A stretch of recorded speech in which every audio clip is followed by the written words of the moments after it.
Alright guys, so what are your favorite brands out there? Local, international? Converse is one of my favorite. Locals, I go for Bata, but sometimes it's like when you see something that you like, you just buy it. Yeah. Huda. I don't really have a favorite brand. I don't really have a favorite brand per se. If you want to go by, if you could specify, I'll probably have a few favorites, like Nescafe or Ahmad Tea for tea, and for clothes, I usually buy Scarlett because they're cheap and nice. Okay, cool. Alright, so it's interesting enough that you talk about Converse and you talk about Ahmad Tea. How would you make it better, I mean brand-wise?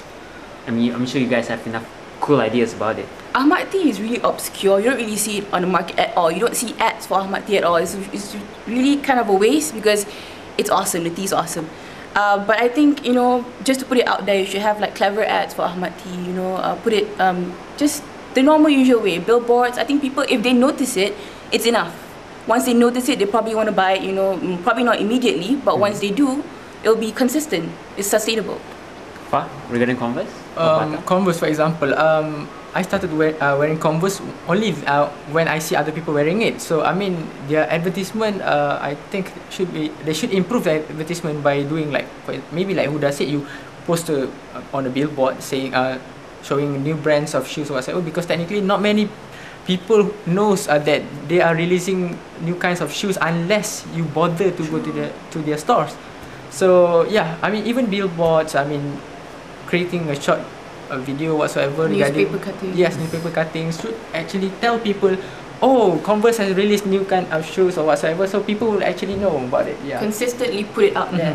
Okay, you guys have really awesome ideas regarding the brands you like to use, but really I think the relationship between the brand and the consumer should really exist there. But in your opinion, does that form of relationship, does that feedback exist? I mean, if you have complaints, if you have ideas, between the customer and the producer, the kind of feedback, you have to have a channel for it, right?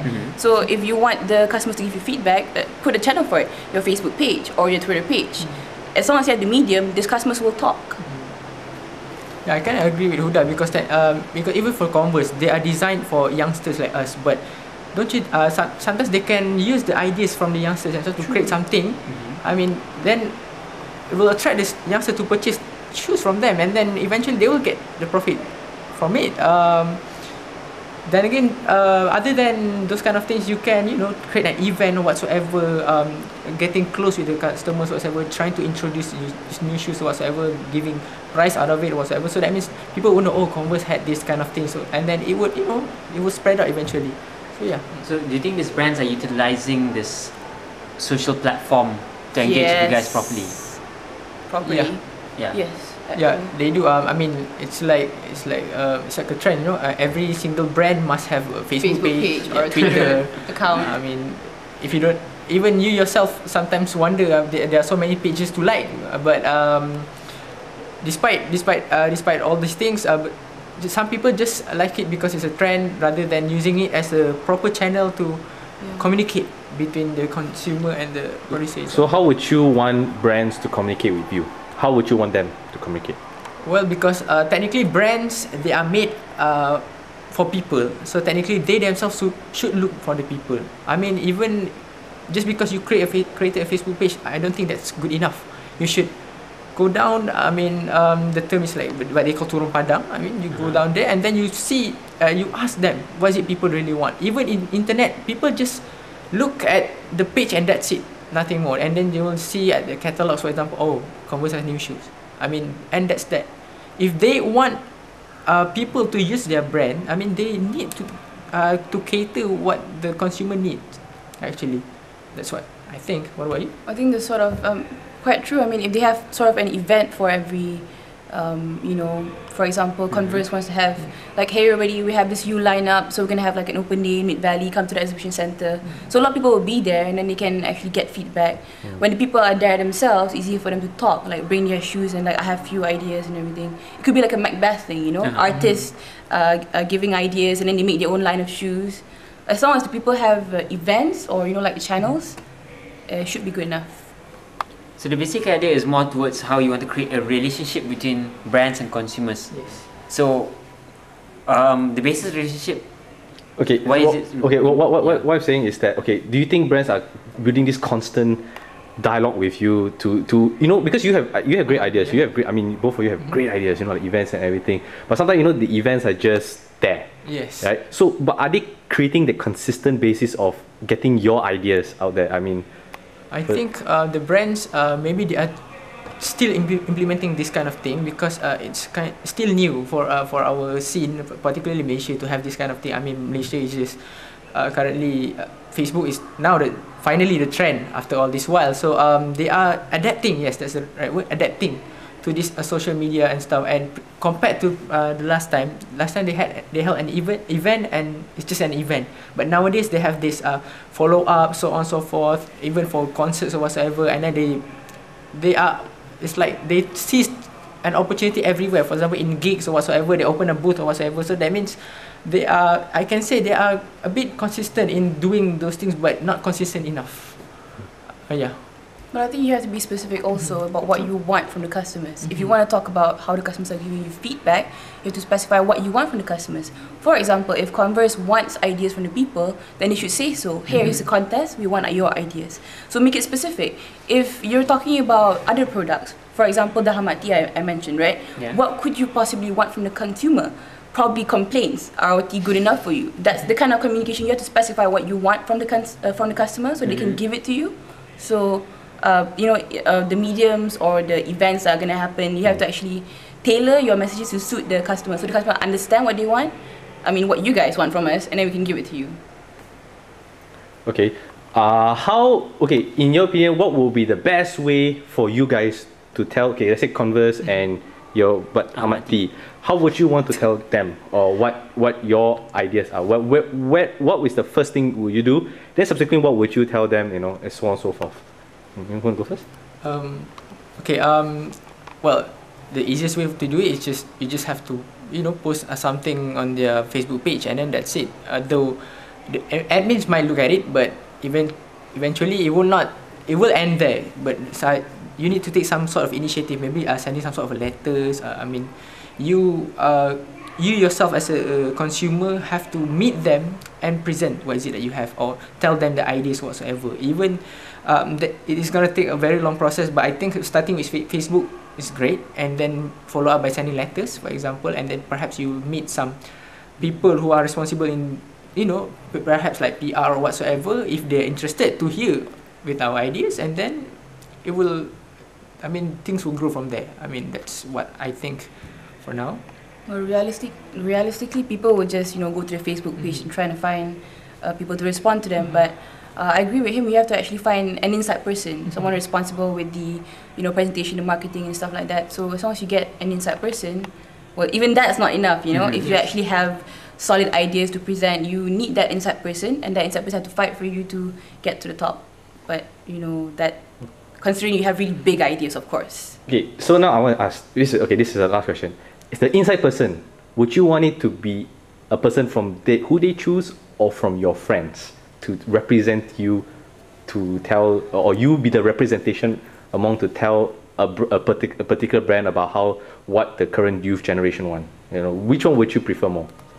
To be honest, it doesn't really matter as long as the idea itself reaches to the ones responsible. But of course it would be great if you're the one who come up with it, and then you yourself deliver the idea, because you yourself know the details of the idea. But should there be things like you mentioned just now, but eventually the idea or message will be relayed.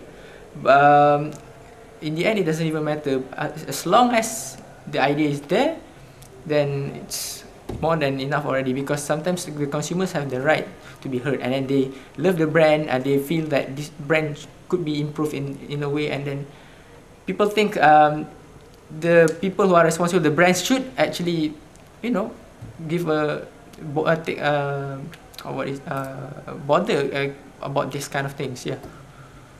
Well, I think I would go with a friend. If the friend is an inside person, then I feel more comfortable about presenting my ideas. I'm like, okay, I have a support team right here in my friend. So if I were to go on my own, then I'll probably have a lot of doubts. You know, like, why am I doing this? Is this idea really worth it? So a friend will make me more comfortable, I think. Okay. Well, of course, when you enter university, you need to have an ambition. What is it that you want to be when you grow up? So on and so forth. You want to work as a what? So on and so forth. But as for me, it's not just, it doesn't end there. I mean, do you want to live like, I don't want to be stuck in a routine where you wake up and you go to work and that's it.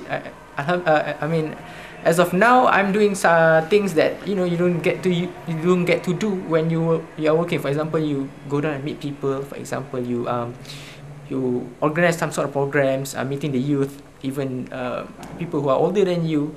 You create an event where you have this talk or whatever. You hear the ideas from the old people who are experienced, and then sometimes you reach the students particularly, and then you help them to motivate themselves and so forth. It's this kind of thing that actually